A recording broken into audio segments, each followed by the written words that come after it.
धर्म प्रेमी सज्जनों, कुछ लोगों का ख्याल और विचार ये है कि महेंद्रपाल जी खाली बोलते हैं। भाई, जो काम नहीं करेगा वो बोलेगा कैसे? क्या बोलेगा? मैं नहीं बोलता हूँ, मेरा काम बोल रहा है। आज देखिए, इस्लाम जगत के लोग, पढ़े लिखे विद्वान कहलाने वाले, किस तरीके से कुरान पर सवाल उठा रहे हैं। एक मेरे मित्र है डॉक्टर तनवीर आलम, जो बिहार मधुबनी के हैं और कई बार हमारे उड़ीसा वाला प्रोग्राम में भी आए हैं। राष्ट्रवाद पर उन्होंने बहुत अच्छा विचार दिया है। भाई तनवीर आलम जी ने सवाल पर क्या कुरान पर क्या क्या सवाल उठाए हैं, इसको ज़रा आप लोग भी सुनिए और उस पर चिंतन करिए। और पढ़े लिखे मुसलमानों को मैं ये निवेदन करूँगा, युवाओं से, कि वो भी सच्चाई को जानने समझने का प्रयास करें और अपने को बदलें। धन्यवाद के साथ पंडित महेंद्रपाल आर्य। नमस्ते पंडित जी। मेरे कुछ विचार हैं जो मैं आपसे शेयर कर रहा हूँ। मज़हब या धर्म इंसानी आवश्यकता है, क्योंकि वो समाज में शांति से जीने का एक ज़रिया है। बुढ़ापा में सुकून देता है, या फिर जो समझें। जहाँ तक इस्लाम मज़हब की बात है, मैं इसी मज़हब से बिलोंग करता हूँ। तो बचपन से मैं सुनता आ रहा हूँ कि इस्लाम मज़हब जो है वो एक सच्चा मज़हब है, और इस्लाम मज़हब जो है वो पीसफुल मज़हब है। हद तो तब होती है जब 90 के दशक में एक स्कॉलर सामने आते हैं, डॉक्टर जाकिर नाइक, और वो कुरान और विज्ञान के बीच जो समानताएं हैं उसको लेकर आते हैं, और बड़े चालाकी से वो लोगों के मुसलमानों के बीच में ये यकीन दिला जाते हैं कि जितने भी साइंसदान लोग हैं, जिन्होंने जितनी भी थ्योरी दी, वो कुरान से चुरा कर दी, कुरान से पढ़ कर दी। तो उसमें ख़ास तौर से बिग बैंग जो है वो अगर आप देखेंगे, सूरह अंबिया की एक आयत है कि क्या काफिरों ने नहीं देखा कि आसमान और ज़मीन मिले हुए थे और हमने इसे जुदा जुदा कर दिया। तो इस आयत को डॉक्टर जाकिर नाइक ख़ास तौर से लाते हैं और वाहवाही लूट कर चले जाते हैं, और कुरान को एक साइंटिफिक नज़रिए से देखने की दावत लोगों को दे जाते हैं। तो मैं भी पहले डॉक्टर जाकिर नाइक साहब को सुनता था, उनको फॉलो करता था। लेकिन जब मैंने ख़ुद से कुरान स्टडी की तो सूरह अल तारिक जब मैं पढ़ा तो दंग रह गया, क्योंकि मैं एक चिकित्सक हूँ। मेरा जो प्रोफेशन है वो चिकित्सा का है। तो मेडिकल लाइन से मैं हूँ। तो वो जो सूरह अल तारिक जब मैंने पढ़ा तर्जुमा में, तो उसमें विज्ञान से तो कोई लेना देना ही नहीं है। सपोज आपको मैं एग्जांपल के तौर पर बतला रहा हूँ कि जैसे जो सूरह अल तारिक में है कि इंसान की पैदाइश जो है वो नुत्फ़ा से होती है, स्पर्म से होती है, और स्पर्म बनने की बात जो है वो रीढ़ की हड्डी और सीने के बीच बताई जा रही है। और एक वीडियो है डॉक्टर जाकिर नाइक का जिसमें वो भी इस चीज़ को साबित कर रहे हैं, एक्सप्लेन कर रहे हैं बड़े आराम से। लेकिन मैं तो दंग रह गया, चूँकि स्पर्म जो है वो हाइड्रोसिल में बनता है।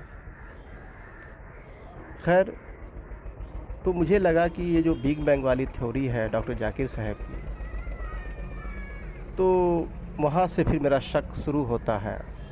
फिर हम कुरान को पूरी तर्जुमा के साथ पढ़ना शुरू कर देते हैं, तो फिर बहुत सारी बातें ऐसी निकलती चली जाती हैं। तो समझ में नहीं आता है कि भाई ये क्या है। अब जैसे कहीं पर देखिएगा कि अल्लाह ताला कह रहे हैं कि इंसान खून से बना है, कहीं कह रहे हैं कि पानी से बना है, कहीं कुरान में किसी सूरा में है कि हमने मिट्टी से इंसान को बनाया, किसी सूरा में है कि हमने इंसान को नुत्फ़ा से बनाया। तो ये सब चीज़ बड़ा मुश्किल है किसी एक आम आदमी को समझा लेना कि कुरान आखिर कह क्या रहा है, इसमें साइंटिफिक बात है क्या। अब रह गई बात पीसफुल मजहब, तो पीसफुल मजहब मतलब शांति वाला मजहब। सूरह मायदा आयत नंबर 32, इसमें जहाँ तक शांति की बात है तो लगता है कि वाकई में इस्लाम एक अमन का मजहब है। सूरह मायदा आयत नंबर 32, जिसने कोई जान कत्ल किए बग़ैर जान के बदले या ज़मीन में फसाद किए तो गोया उसने पूरी इंसानियत का कत्ल किया, और एक जान जिलाया तो गोया कि पूरी इंसानियत को जिलाया। देखिए, बहुत अच्छा है ये, वाकई लग रहा है कि इसमें इंसानियत और शांति की बात हो रही है वाकई में। लेकिन जब इसी सूरह मायदा की आयत नंबर 33 जब पढ़ते हैं तो फिर हम हक्के बक्के रह जाते हैं कि उस आयत में तो मरने और मारने की बात कही गई है। ठीक है, मुमिनों के लिए नहीं है वो, लेकिन काफिरों के लिए तो कही गई है। फिर सूरह तौबा में भरा पड़ा है आपको, जंग लड़ो, जिहाद करो। सूरह अनफाल में आयत नंबर 39, काफिरों से तब तक लड़ो जब तक कि पूरी दुनिया में अल्लाह ही का दीन न कायम हो जाए। तो मैं कंफ्यूज हो गया वहाँ पर कि भाई कुरान फिर हमसे कह क्या रहा है अब इसमें। तो इस तरह से अगर आप देखें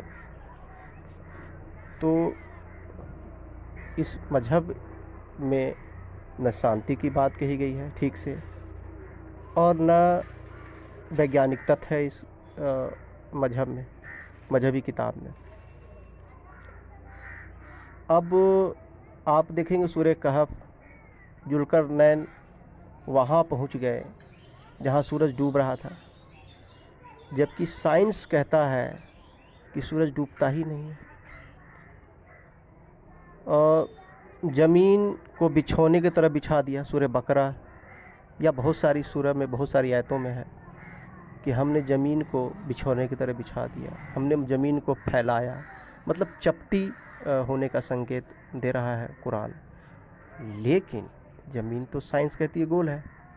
फिर डॉक्टर जाकिर नायक जो हैं वो कुरान और साइंस को एक जगह लाते हैं, और कुरान और साइंस में तो काफ़ी भिन्नता है। तो मैं समझता हूँ कि हमारे जो मुस्लिम जो समाज के जो युवा हैं या जो पढ़े लिखे लोग हैं, डॉक्टर हैं, इंजीनियर हैं, वो डॉक्टर जाकिर नाइक या मौलाना तारिक जमील जैसे लोगों के बातों में ना आवे, बल्कि ख़ुद से कुरान पढ़ें, तर्जुमा से पढ़ें, तफसीर पढ़ें, हदीस पढ़ें, तब उनको पता चलेगा कि मेरा मजहब है क्या। क्योंकि ये लोग आपको अच्छी अच्छी आयतें कोट कर आपको बतला देते हैं, लेकिन कुछ आयतें ऐसी हैं जिस पे कंट्रोवर्सी है, उन आयतों को छिपा लेते हैं। और कुरान में बहुत सारी पुरानी किस्सा कहानी जो बाइबल से मिलती जुलती है, और नई बात तो दिखती नहीं है कोई। तो मैं वहाँ से फिर चेंज हुआ और फिर मेरे समझ में आया कि कुरान पर तो मैं कुछ अपशब्द नहीं बोल सकता, लेकिन ये बात ज़रूर है कि हमें उतना सीरियस भी लेने की ज़रूरत नहीं है जितनी सीरियस हम लोग ले लेते हैं। तो पढ़ें कुरान को, अपने तर्जुमा में पढ़ें, उसे समझें कि कुरान हमसे क्या कह रहा है और कुरान को कितना सीरियस हमें लेना चाहिए या नहीं लेना चाहिए, ये हमारी जिम्मेदारी बनती है। क्योंकि सच्चाई को खोज करना ये हमारा कर्तव्य है। हमें परखना होगा कि इंसानियत क्या है और सच क्या है। इसको परखना पड़ेगा, उसकी खोज करनी पड़ेगी। आँख मूंद कर किसी चीज़ को मान लेना मेरे ख्याल से गलत है।